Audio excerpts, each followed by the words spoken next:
Écoutez Radio de l'Ers en direct de Vigoulé aux îles à l'occasion, vous le savez maintenant, de Cadavre Exquis, la deuxième édition de Cadavre Exquis, le festival de roman noir historique. Et nous sommes avec Alex Véron, le pseudonyme qui est le vôtre. Bonjour, présentez-vous. Qui êtes-vous Qui est Alex Véron? Mon vrai prénom c'est Emmanuel, gendarme de profession, et je me suis lancé dans une nouvelle aventure, c'est-à-dire l'écriture. J'ai découvert cet univers récemment, et donc je me considère un peu comme un jeune auteur. Ouais, un jeune auteur qui s'auto-édite, c'est ça? Tout à fait. Je suis un petit peu impatient dans mes réalisations, et donc je me suis lancé dans cette aventure avec un premier ouvrage en 2023. Mes lecteurs ont visiblement apprécié ce premier roman et m'ont invité à en écrire un deuxième et bientôt un troisième. D'accord. Donc l'aventure est vraiment lancée. Le premier livre, c'était quoi le titre? Alors le premier livre, c'était Si je n'avais jamais su. Et mon objectif dans ce roman était donner la possibilité au lecteur de suivre de manière extrêmement précise les pas d'un enquêteur, parce que j'avais constaté que certaines personnes faisaient quelques erreurs dans le fonctionnement judiciaire, et de par ma profession, j'ai voulu un petit peu donner ma touche personnelle. Ouais, ça veut dire que vous êtes lecteur de polar et vous vous êtes rendu compte que bon, là il prenait des libertés avec les procédures. Tout à fait. Il y avait un peu trop de liberté à mon goût, donc pour moi ça a été dans un premier temps un défi, et mon entourage m'a encouragé à auto-éditer ce roman et m'a donné confiance pour continuer. Mais avant ça, vous écriviez? Alors, au travail, oui, beaucoup, mais pas réellement. Non, ça a été un défi. Et l'histoire m'est venue naturellement. Je précise que c'est de la fiction. Je ne voulais absolument pas aborder des affaires que j'ai pu traiter dans le cadre de ma profession. D'accord. Et quand vous vous êtes mis à écrire, qu'est-ce que ça a provoqué chez vous? Alors, je dirais un double effet. La satisfaction énorme de créer des personnages, de partir dans un univers tout à fait imaginaire. Donc ça, c'est le premier plaisir que j'ai pris. Et le deuxième plaisir que j'ai eu, et il n'est pas des moindres, c'est la rencontre avec le lecteur. En fait, faire vivre ce livre et se rendre compte que les lecteurs appréciaient. J'ai eu des messages tout à fait surprenants de personnes concernant la lecture de mon premier roman. Et je ne m'attendais pas du tout à ça. Donc voilà, deux plaisirs qui se sont succédés. D'accord. Alors on va parler un petit peu de votre dernier livre. Alors moi je vais être honnête, j'ai pas pu le lire parce que là il y a 25 auteurs et on peut pas. Moi j'ai pas pu lire les 25 auteurs. Il n'en demeure pas moins que je trouvais important de vous donner la parole. On reviendra sur Radio de l'Air sur votre livre. On se retrouvera et puis on en parlera plus précisément. Je vais lire la quatrième de couverture. Par une nuit glaciale de novembre, une femme est retrouvée nue et inconsciente dans des circonstances troublantes à quelques kilomètres de Digne-les-Bains. Découvrir son identité, la priorité. Les indices sont minces, la tâche devrait s'avérer complexe. Loin du tumulte médiatique provoqué par ce fait divers, rien ne prédestine Sarah et Franck à venir enquêter sur ce dossier. Sarah et Franck, ce sont vos deux héros qu'on a retrouvés? Tout à fait, ce sont mes deux enquêteurs d'une unité de recherche. Et donc, voilà, en fait, ce sont deux personnages. J'ai eu une belle surprise, c'est-à-dire que sur mon premier roman, mes lecteurs m'ont dit on veut connaître plus précisément tes enquêteurs. En fait, mes enquêteurs ont plu dans leur personnalité. J'ai été un peu surpris. Et donc, c'est la raison pour laquelle, dans ce deuxième roman, ils vont mener une enquête qui les touche personnellement. Mais je n'en dirai pas plus pour le mystère du lecteur. Et ça se passe à Digne-les-Bains? Oui, tout à fait. Alors j'ai voulu sortir un petit peu, dans un premier temps, ma première enquête se passait dans le Lavandou, donc bord de mer, puisqu'ils sont dans une unité de recherche en bord de mer. Et j'ai voulu un petit peu quitter ce territoire pour les amener dans des endroits... Alors, légèrement montagneux. Là, pareil, je ne veux pas tout dévoiler, mais ça fait partie un petit peu du mystère. Et je pense que si je continue à écrire, j'essaierai un peu de déplacer mes personnages et de manière à partager avec le lecteur de nouveaux territoires. Je pense que c'est aussi important, ça. Pourquoi pas Toulouse? Parce que vous êtes toulousain? Je suis toulousain, c'est une bonne question.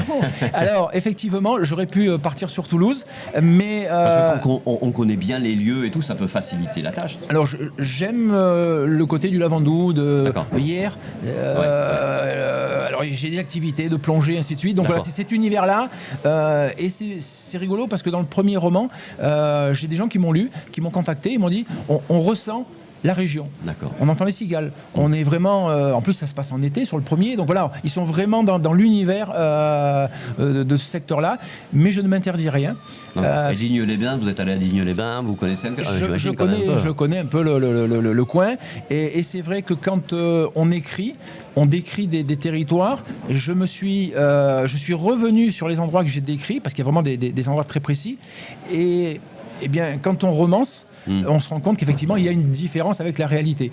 Et j'aime bien amener mes lecteurs dans un univers où ils peuvent se retrouver. Ouais. Vous parlez du tumulte médiatique. En ce moment, il y a une affaire qui s'appelle l'affaire Jubilard, dont le procès se déroule actuellement à la cour d'assises d'Albi. Il y a un véritable tumulte médiatique autour de cette affaire-là. Plus de 300 journalistes accrédités. Comment vous percevez les choses, vous, en tant que professionnel, par rapport à cette pression médiatique qu'il peut y avoir sur certaines affaires? Alors, effectivement, on est maintenant dans un monde où on est dans l'immédiateté.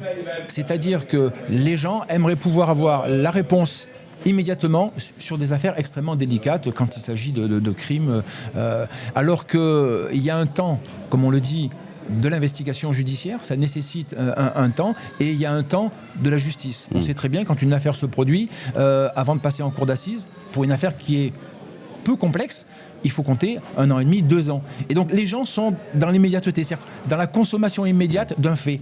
Et c'est peut-être un peu ce qui vient se percuter par rapport à la réalité du terrain. Mais je comprends la demande des gens en disant mais il s'est passé un événement, donnez-nous la solution.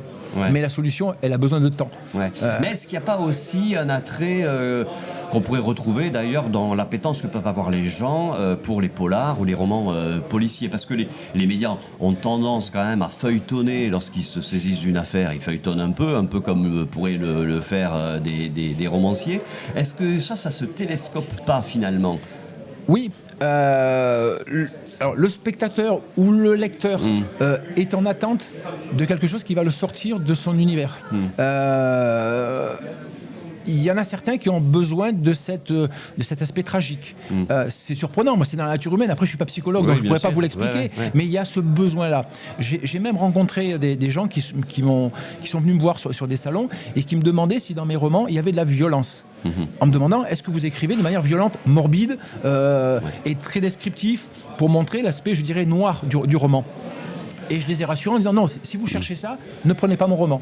Parce que je décris, mais je ne suis pas dans la noirceur. Voilà, après, chacun son style. Mais effectivement, il y a certaines personnes qui sont dans cette demande-là de trouver quelque chose de noir et de morbide. Alors maintenant, est-ce que vous allez continuer à vous auto-éditer? Parce que vous avez quand même, c'est le 2e.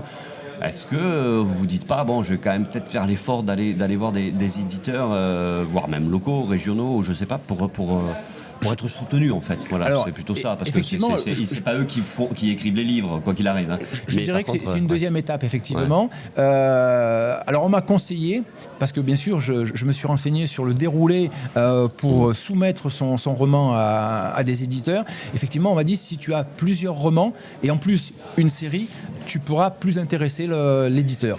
Je suis quelqu'un qui a besoin de faire les choses un petit peu vite et le temps de l'édition est un peu plus long. Donc c'est la raison pour laquelle j'ai tenté l'auto-édition. L'auto-édition, pour moi, je considère c'est un peu comme un artisan. C'est-à-dire on prend la matière première et on va jusqu'au bout de A à Z. D'accord, on va lire les premières lignes. C'est d'un pas décidé que Muriel et Émilie s'éloignent de cette petite maison de village au volet en bois.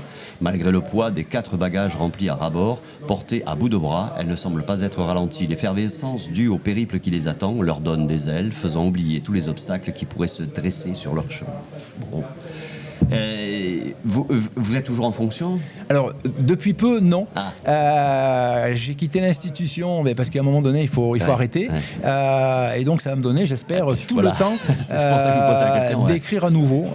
Voilà. D'accord, très bien. Merci beaucoup d'être passé sur Radio de l'Ers, nous rendre une petite visite. Si vous nous écoutez, sachez que vous pouvez rencontrer Alex Véronne, puisque c'est votre pseudonyme, pour discuter avec lui, pour qu'il vous dédicace éventuellement son livre. On se reverra pour parler plus précisément de cet ouvrage. Souviens-toi de la promesse. Merci beaucoup. Merci à vous.